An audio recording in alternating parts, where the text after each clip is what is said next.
questa possibilità di riconoscere i fenomeni interni, i pensieri come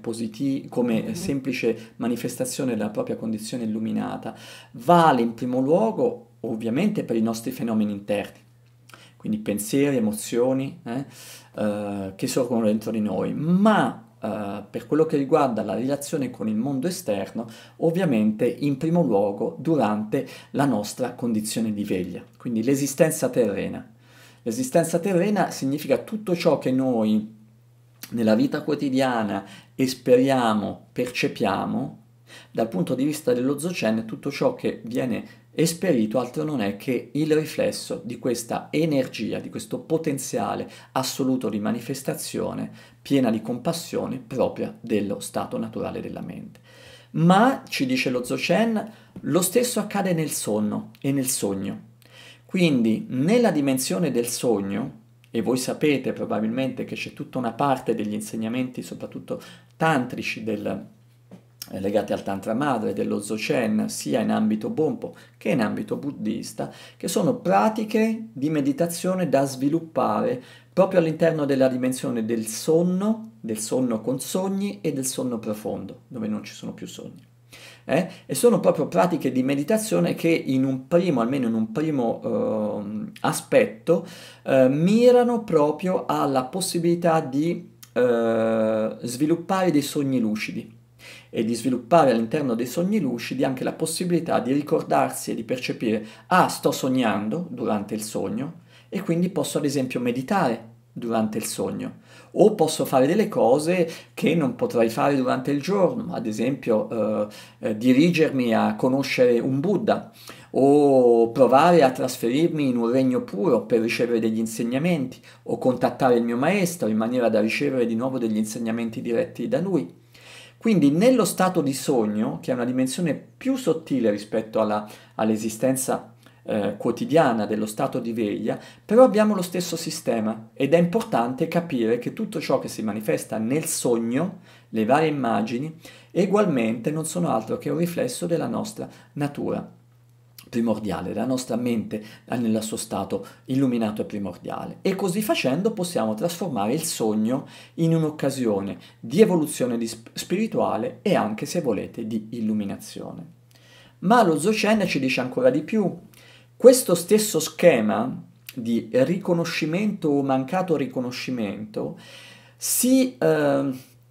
estende anche alla dimensione post-mortem. Cioè nel momento in cui io muoio, quindi il principio cosciente esce dal corpo e comincia a, diciamo, a manifestarsi all'interno di una dimensione che è quella del post-mortem, appunto del bardo, almeno della prima parte del post-mortem, che appunto a livello canonico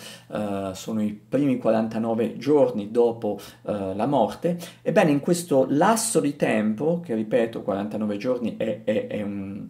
un termine, diciamo, convenzionale, non significa che duri 49 giorni e 49 notti, può durare per alcuni esseri una frazione di secondo, mentre per altri può durare questo bardo eoni, eoni, eoni, si può rimanere per lunghissimo tempo nel bardo. E il bardo, quindi il post-mortem, come insegnano appunto i testi tibetani e le varie tradizioni presenti sia nel Bön che nel buddismo, si manifestano delle visioni, che sono delle visioni che riflettono in gran parte quello che è il nostro bagaglio karmico interiore, che non è più trattenuto all'interno di noi, non c'è più un corpo, quindi è come se di colpo si manifestasse, immaginate, è come se aprissimo di colpo una valigia o aprissimo il coperchio di una pentola a pressione e la vita terrena ha tenuto tutto molto compresso e molto nascosto, di colpo togliamo questo coperchio, apriamo questa valigia, di colpo tutto ciò che abbiamo dentro, come cose risolte e non risolte, come karma positivo o negativo, si manifesta a 360 gradi attorno a noi. Non c'è più il vincolo del corpo che è un vincolo solido, che appesantisce. Si dice negli insegnamenti Dzogchen che la coscienza del defunto nel post-mortem è almeno 7 volte più chiara e limpida di quella nello stato di veglia, nella vita terrena. Quindi tutto è molto accentuato e per di più non ci sono più i parametri euclidei del nostro mondo, non c'è più un sopra e un sotto, non c'è più un mio e un altro, è vero che c'è una consapevolezza, ma non ci sono più le coordinate, quindi tutto ciò che si manifesta è infinito e in questo periodo abbiamo delle visioni. Le prime sono visioni di luce, che è la manifestazione diretta della luminosità della nostra natura illuminata, ma poi pian piano questa luce bianca comincia ancora una volta, esattamente come già siamo caduti una prima volta nel samsara, comincia a solidificarsi e prende la forma di immagini, di divinità pacifiche, si dice, di divinità irate, che non sono delle realtà oggettive, ma sono semplicemente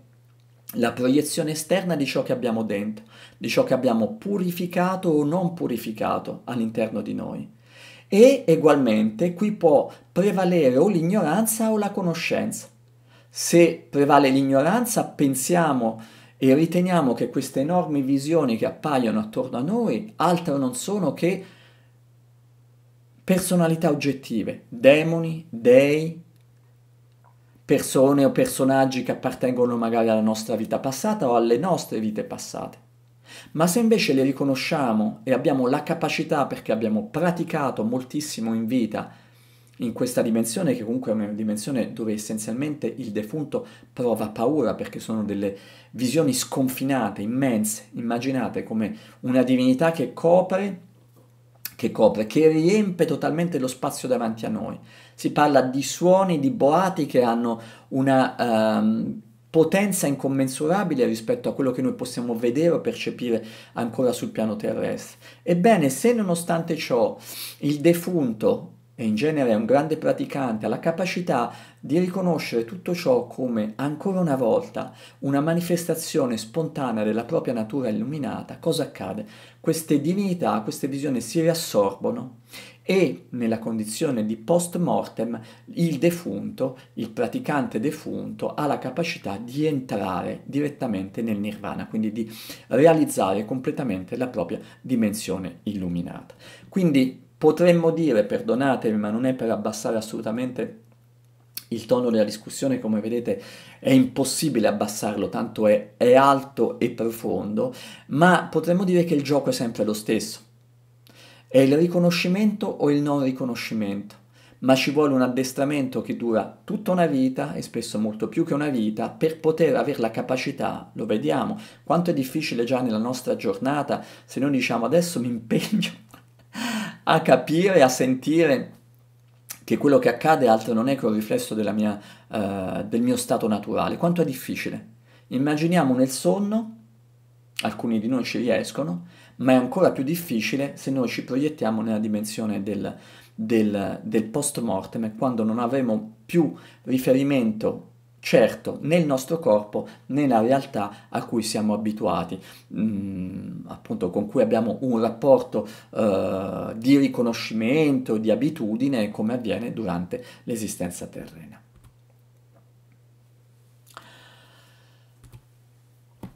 A questo punto sorge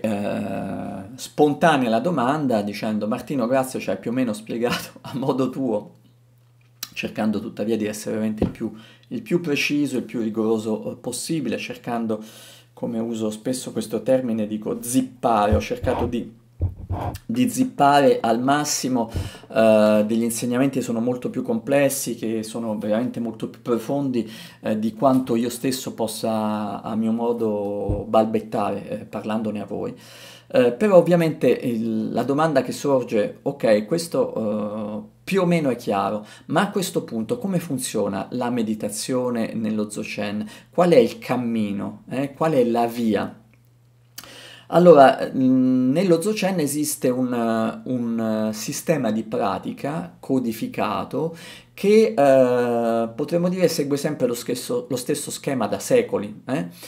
Normalmente la persona che intende avvicinarsi a questi insegnamenti compie quelle che sono chiamate le cosiddette pratiche preliminari, che sono delle pratiche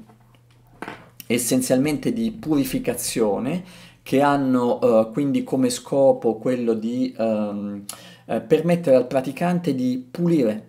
il proprio continuum mentale, quindi di pulirlo in maniera che la mente diventi sempre più limpida, più chiara, più atta a ricevere gli insegnamenti spirituali. E in questo processo di purificazione, che è anche un processo di purificazione del proprio karma negativo, va di pari passo con una accumulazione di karma positivo, per cui le pratiche preliminari hanno questa doppia funzione: da una parte purificano e d'altra parte aggiungono delle qualità positive, quindi permettono lo sviluppo di meriti. Quindi significa di meriti proprio di capacità,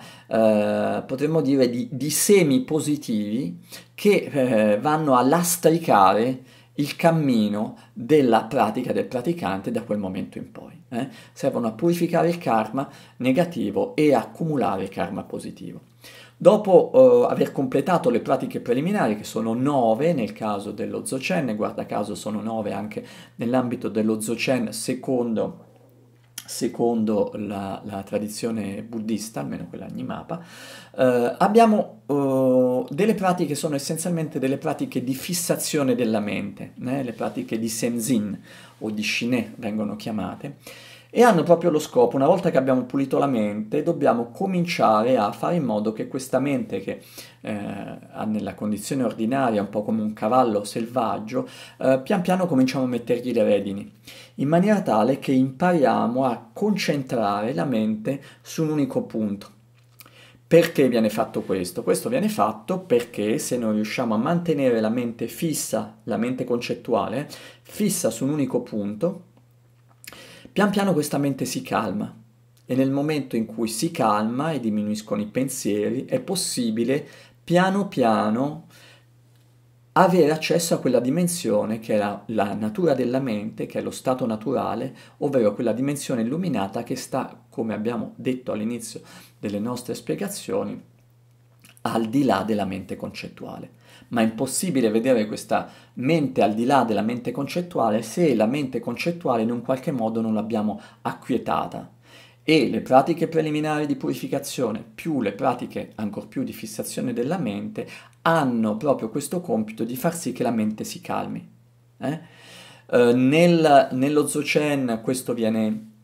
eseguito tradizionalmente con una modalità molto semplice. Sono delle pratiche di fissazione su un oggetto, e spesso è la A, la lettera A tibetana. La A tibetana bianca rappresenta la A, il nostro Rigpa, quindi il nostro stato naturale, la nostra condizione illuminata, ma è un semplice supporto. Nella pratica si possono anche usare altri oggetti, l'importante è che rimanga lo stesso per tutto il periodo in cui si eseguono queste pratiche, per cui viene fissata questo oggetto, questa A, con lo sguardo, mantenendo una certa postura, una certa attitudine anche per quello che riguarda la respirazione, il nostro livello energetico interiore, e questa fissazione prolungata pian piano fa sì che la mente si calmi. Talvolta viene fatto non con un supporto reale, ma con un supporto creato dalla nostra mente attraverso una visualizzazione mentale su cui noi manteniamo fissa l'attenzione. In altri casi queste pratiche di fissazione della mente nello Dzogchen possono riguardare la fissazione su dei suoni, per cui il praticante, ad esempio, invece che fissare un oggetto, produce un suono, e può essere una sillaba sacra, ad esempio in maniera prolungata e ripetuta, e ugualmente la mente viene fissata sul suono, e lo scopo è lo stesso: piano piano la mente,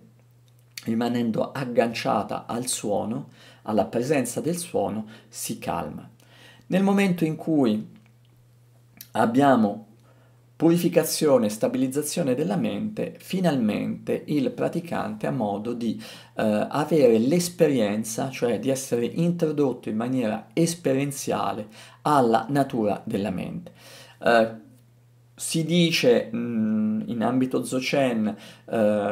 che questa esperienza in primo luogo deve essere compiuta seguendo le indicazioni del proprio lama, del proprio maestro, dal praticante. È una pratica è un'esperienza che il praticante deve essere in grado di suscitare da solo all'interno di sé, poiché non è un'esperienza concettuale, ma è un'esperienza che riguarda la totalità del proprio essere. e diciamo, il maestro offre delle indicazioni, è come se mettesse i segnali stradali,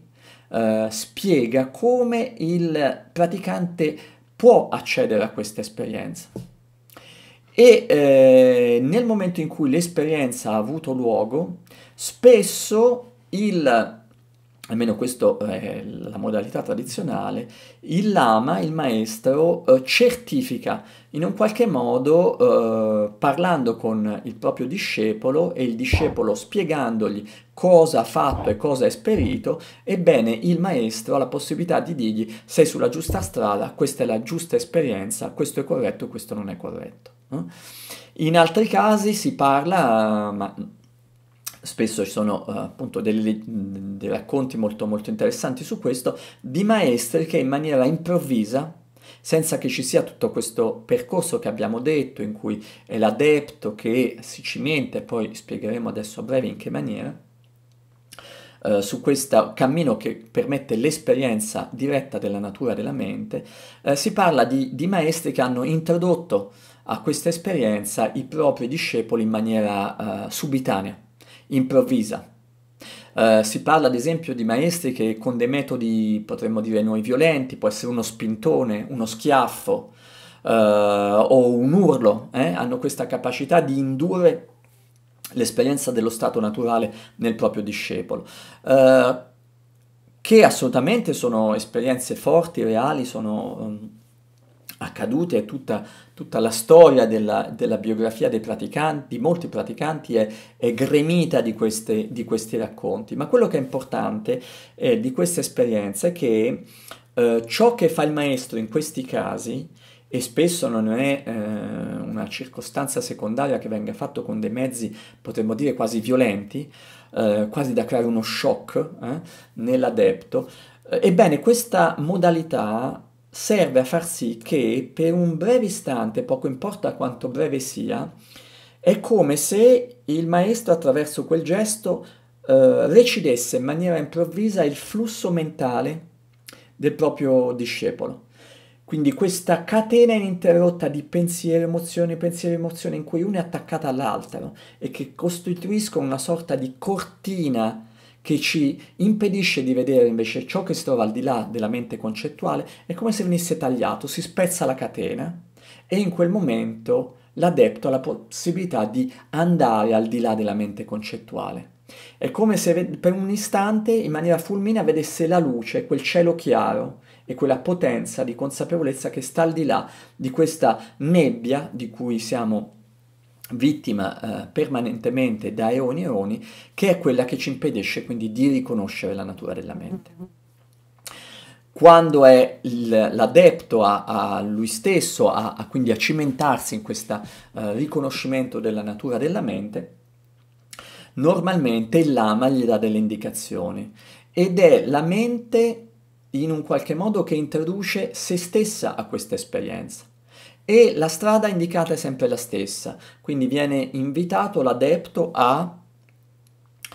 analizzare, osservare i propri pensieri, cercare di capire da dove sorgono i pensieri, quando sorge un pensiero da dove sorge, nel momento in cui si manifesta dove permane e nel momento in cui scompare dove scompare. E se noi facciamo questo esercizio, appunto, dopo aver praticato, aver seguito il cursus, seguiti da un maestro all'interno ovviamente di un cammino di pratica, quindi non semplicemente con arbitrio, ora mi diverto a vedere se funziona, non è questo il metodo, oppure magari può funzionare ma è talmente istantaneo che poi non abbiamo manco modo poi di utilizzarla questa esperienza di apertura. Ebbene, il discepolo ha la capacità di esperire come in realtà i pensieri, ma anche le emozioni, emergono da una condizione che non è il pensiero, ma è lo stato naturale, dimorano in una condizione che non è il pensiero, ma è lo stato naturale, e quando si eclissano scompaiono nuovamente all'interno di questa condizione indefinibile, indescrivibile, inafferrabile, che è tutto quello che abbiamo detto prima, è il famoso contuzampo in noi, e quindi questa vacuità che è presente in noi, che è priva di forma ma che è dotata di consapevolezza e di energia.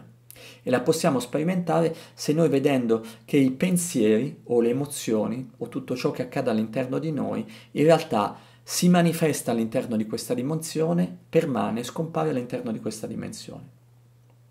Questo è il cammino indicato, e nella stessa maniera potremmo vedere che quando noi rivolgiamo questa attenzione della nostra mente che osserva, andiamo a osservare colui che sta osservando. Prima noi ci esercitiamo sui pensieri, possiamo farlo a occhi chiusi. Da dove nasce questo pensiero di me che torno a casa? Dov'è che dimora e dov'è che scompare quando questo pensiero viene sostituito da un altro? Ma noi possiamo fare anche un'altra strada, e le due cose sono ovviamente complementari: girare lo sguardo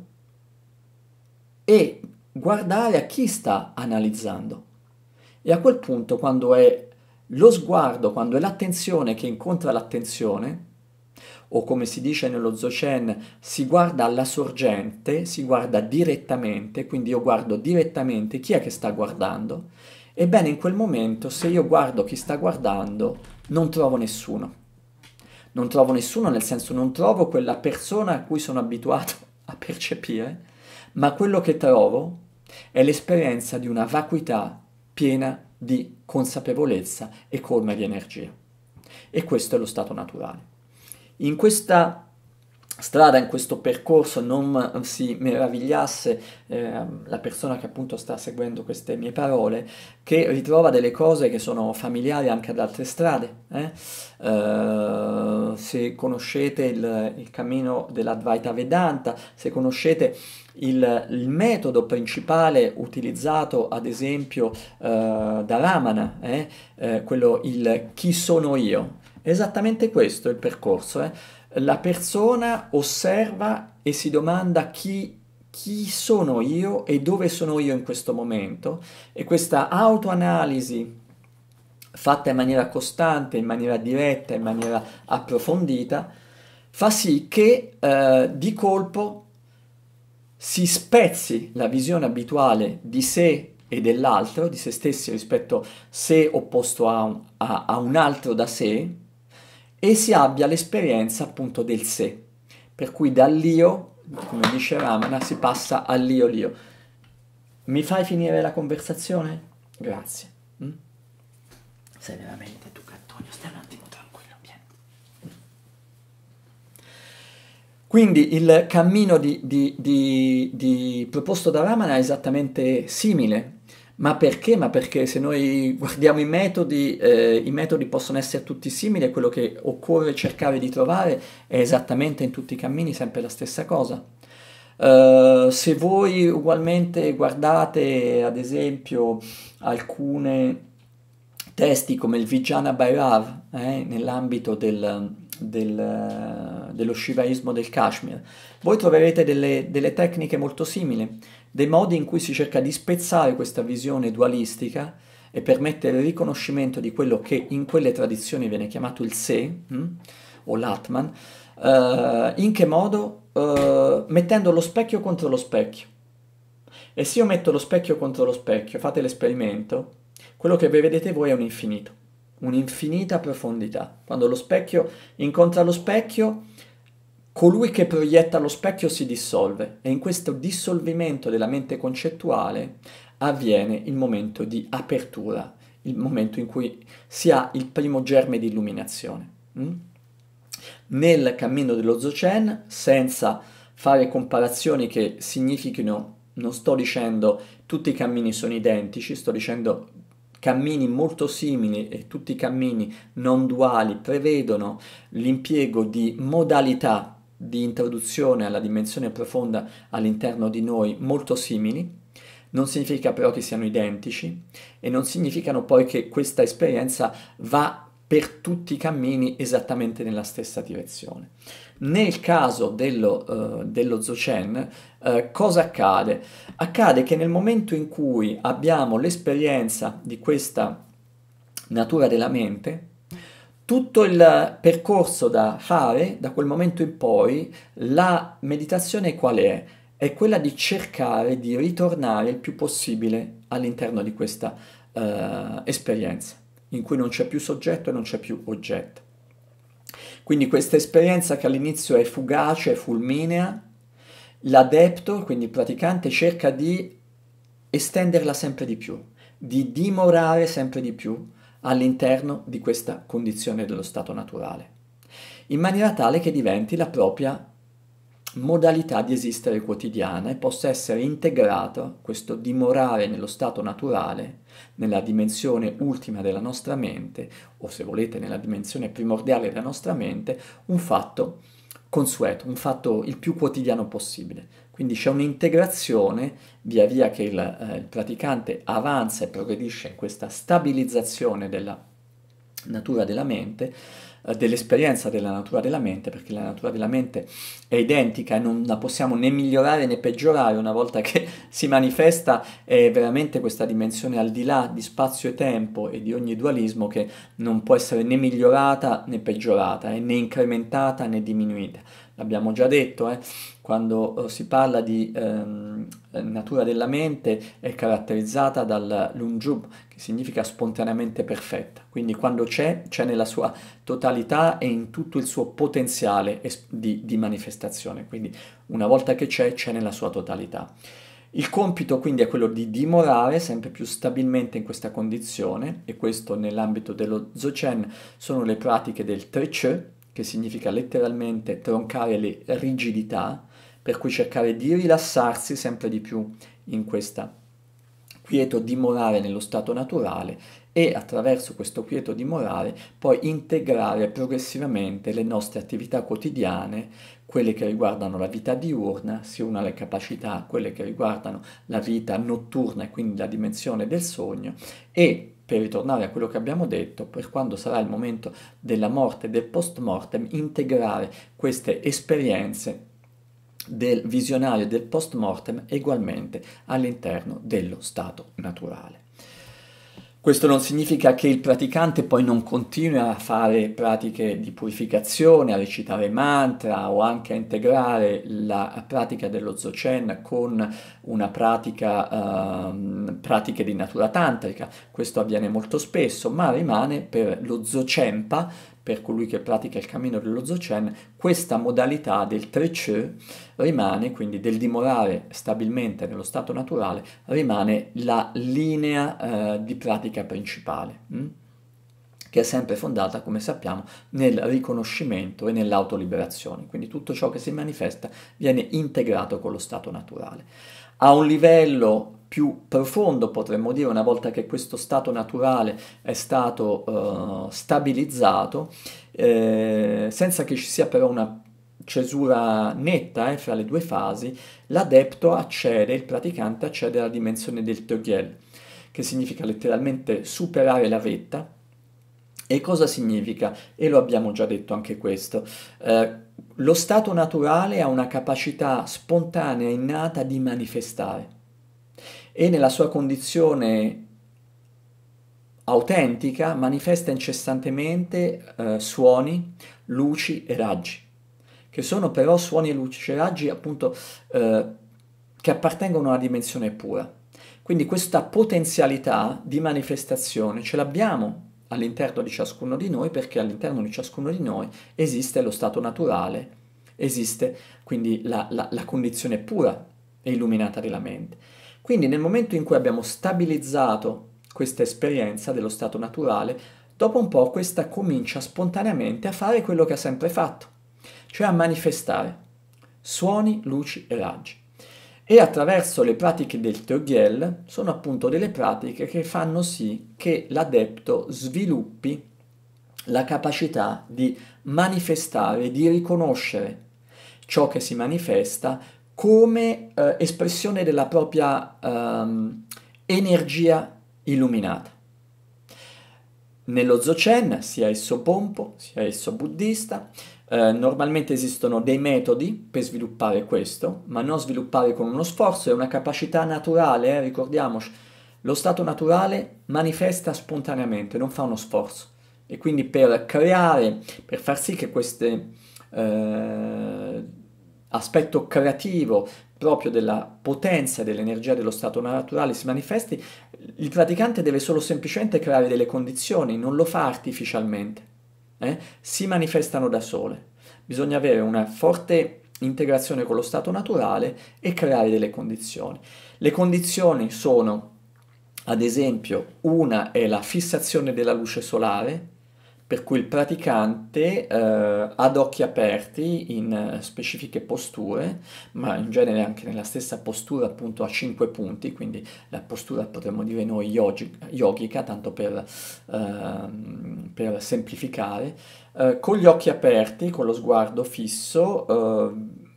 guarda il cielo e soprattutto guarda la luce solare, non direttamente il sole, ma la luce dei raggi solari e all'interno di questa luce, se il praticante è ben integrato con lo stato naturale, dopo un po' di questa pratica cominciano a svilupparsi delle visioni che guarda caso in primo luogo sono dei tigle, ovvero sono dei piccoli punti, sfere luminose, molto vivide, di vari colori. Poi pian piano questi tigre possono assumere delle varie forme e nuovamente possono essere delle luci colorate, degli arcobaleni o addirittura delle forme geometriche o non geometriche. Un'altra modalità per sviluppare questa stessa dimensione visionaria pura è la fissazione del cielo chiaro, quindi quello che viene chiamato il Namka Arte, in cui stessa cosa, abbiamo il praticante che per vari giorni, e più volte al giorno, al minimo 4 volte al giorno, si mette nella postura di fronte a sé, e spesso viene fatto in delle zone che permettono questo, quindi c'è una grande apertura di spazio, c'è un cielo chiaro davanti al praticante, quindi spesso può essere fatto da un eremitaggio, da un picco montano, dove ci si siede, il praticante contempla il cielo chiaro. È importante che sia chiaro perché abbiamo questo schermo non toccato da niente di esterno, è come se avessimo uno schermo limpido, questo cielo chiaro. E ugualmente, pian piano che il praticante avanza in questa forma di meditazione, non meditazione, e ugualmente cominciano a apparire luci, tigle, forme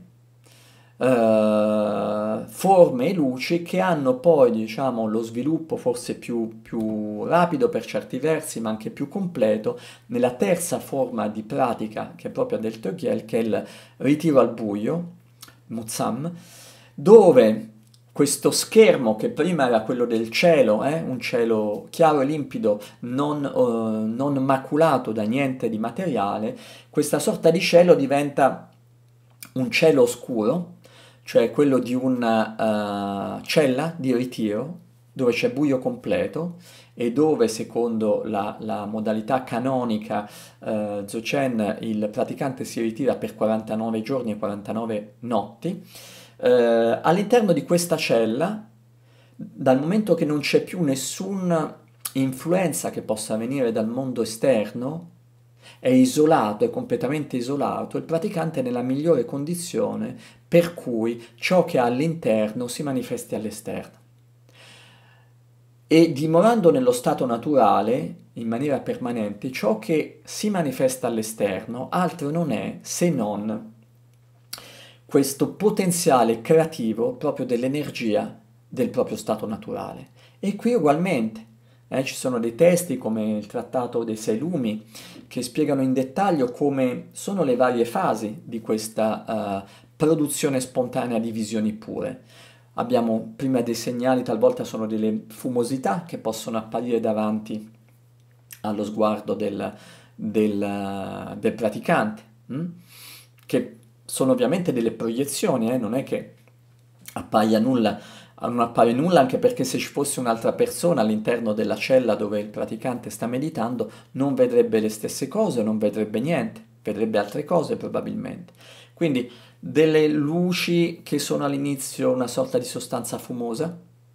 ma luminosa, poi l'apparizione di tigle, ugualmente di piccole sfere luminose, prima molto veloci, poi pian piano queste luci continuano ad apparire ma in maniera molto più lenta, possono stabilizzarsi, possono comporsi queste luci e queste luminosità in forme tridimensionali, in forme tridimensionali di esseri illuminati, di maestri, di Buddha, possono manifestarsi interi paesaggi, per cui praticamente dopo alcuni giorni il praticante può avere la percezione di trovarsi immerso completamente in un nuovo spazio, che ovviamente è uno spazio visionario, creato quindi dalla propria energia illuminata, che ha questo potenziale creativo, e all'interno del quale quindi il praticante può anche praticare, fare incontri. mm? Finché c'è una sorta di espansione di questa capacità visionaria che ognuno di noi ha all'interno di noi, massima, dopodiché si ritira. È come se si espandesse al massimo questo potenziale, poi si ritira. Nel momento in cui si ritira, poi scompaiono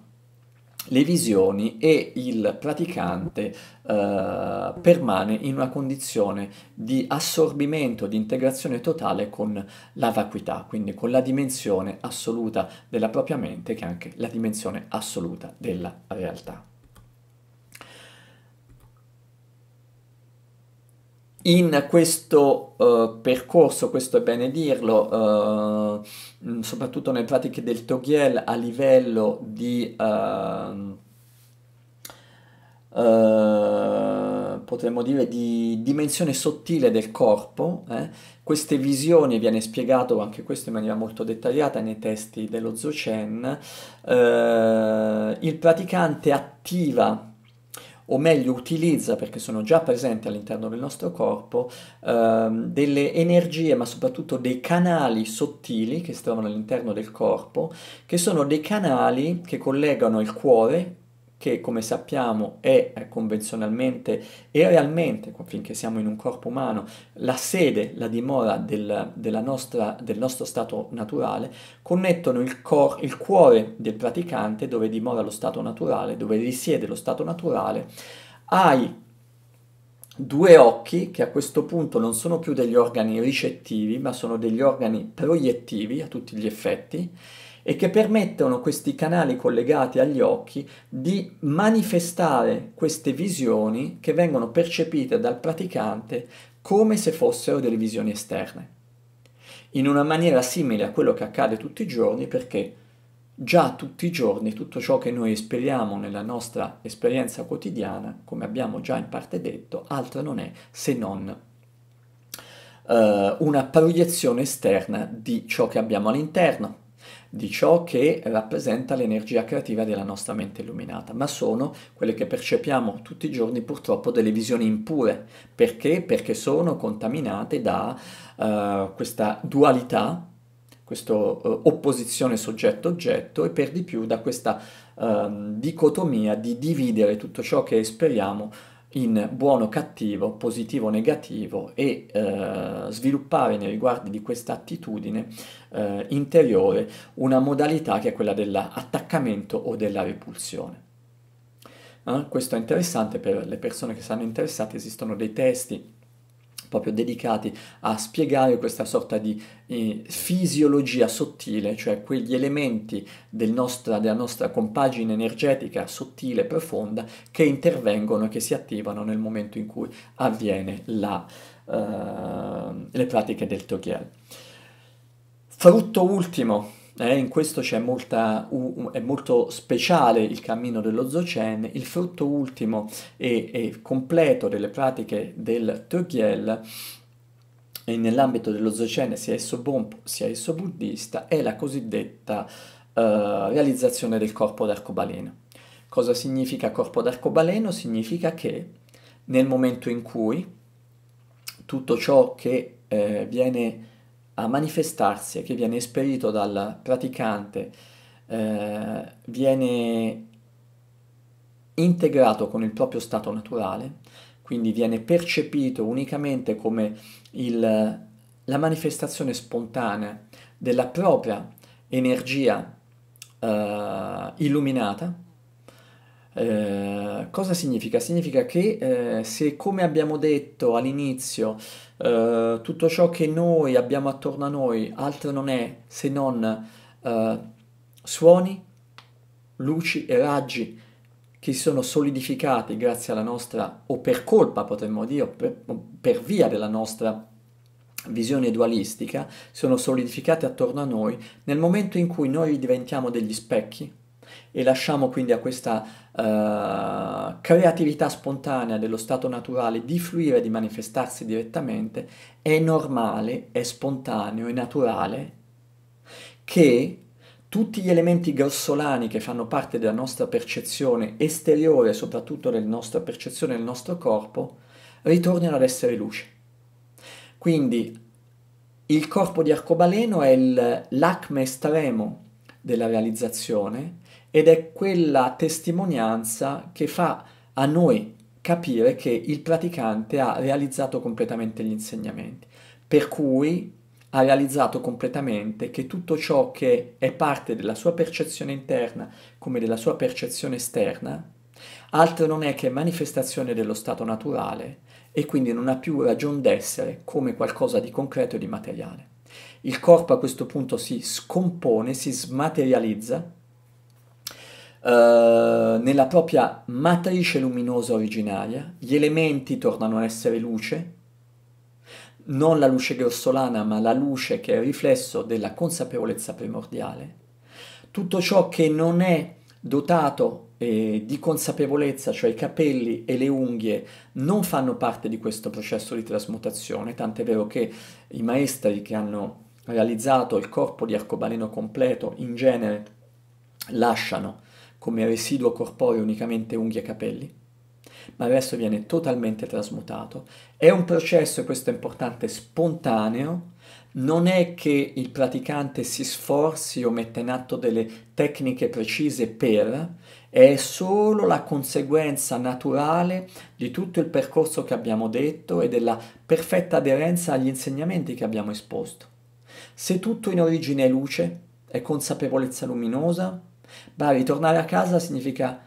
realizzare pienamente di nuovo questo. E quindi cosa succede? Il praticante si integra,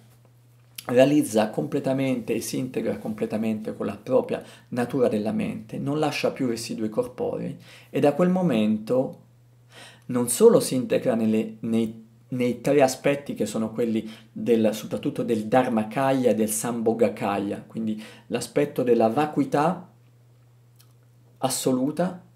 e l'aspetto luminoso proprio di questa vacuità, ma crea anche presupposti per una manifestazione come Nirmanakaya, cioè a quel punto il praticante che è diventato un Buddha spontaneamente potrà manifestarsi nuovamente su un piano di dimensione terrestre o su altri piani di esistenza per manifestare spontaneamente gli insegnamenti dello Dzogchen, che sono quegli insegnamenti che ancora una volta permettono, come dicevamo, la consapevolezza è dotata di energia, questa energia è Tugè, è un'energia di compassione che permette quindi a questa conoscenza di trasmutarsi in strumento di riconnessione con ciò che noi eravamo e che abbiamo, ahimè, dimenticato di essere.